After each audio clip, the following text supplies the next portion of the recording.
James and the Troublesome Trucks.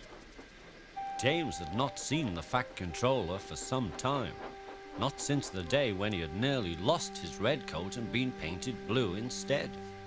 That was the time when James had been very naughty. First he had let off steam and sprayed water on the Fat Controller's new top hat.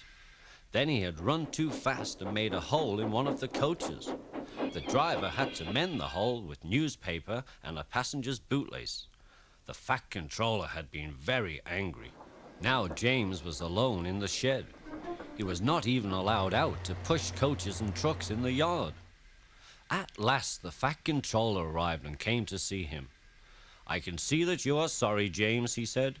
"I hope now that you will be a better engine." "You have given me a lot of trouble," said the Fat Controller. "People are laughing at my railway, and I do not like it at all." James said that he was very sorry and promised to be a better engine. The Fat Controller said, "I want you to pull some trucks for me."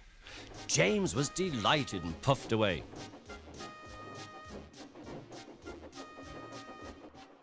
"Here are your trucks, James," said Thomas the Tank Engine. "Have you got some bootlaces ready?" Thomas ran off laughing. "Oh, ho, ho," said the trucks. "We want a proper engine, not a red monster." But James took no notice and started as soon as the guard was ready. Come along," he puffed, but the trucks were being naughty. We won't," they screamed. James took no notice, and he pulled the screeching trucks sternly out of the station onto the line. The trucks tried very hard to make James give up, but he still kept on.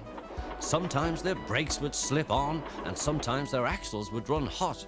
Each time the trouble had to be put right, and each time James would start again, but he was not going to let them beat him. Give up, you can't pull us," shouted the trucks. But James puffed on, and slowly he pulled them along the line. At last they saw Gordon's Hill.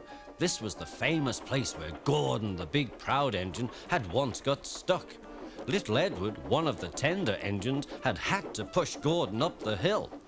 As James came nearer to the hill, his driver warned him to be careful and to look out for trouble from the trucks.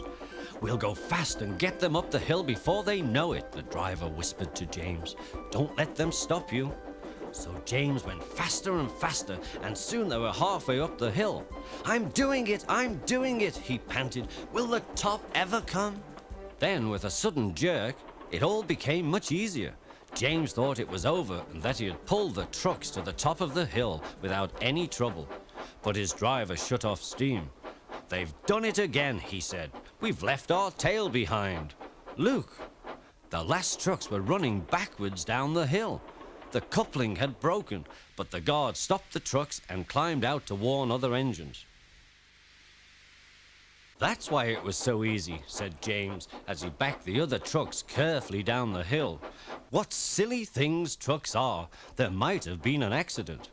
Edward had come along. He offered to help, but James had decided that he was going to pull these trucks by himself. "Good," said Edward. "Don't let them beat you."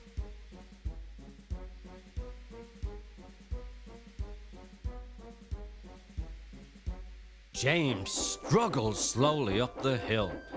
He pulled and puffed as hard as he could. After a long time, he finally pulled the trucks to the top. I've done it, he cried, and his driver cheered. They reached the station safely, and James was resting in the yard when Edward pulled up. "Peep, peep," he whistled. Then James saw the Fat Controller. He thought that he would be in trouble. But the Fat Controller was smiling. He had been in Edward's train and he had seen everything.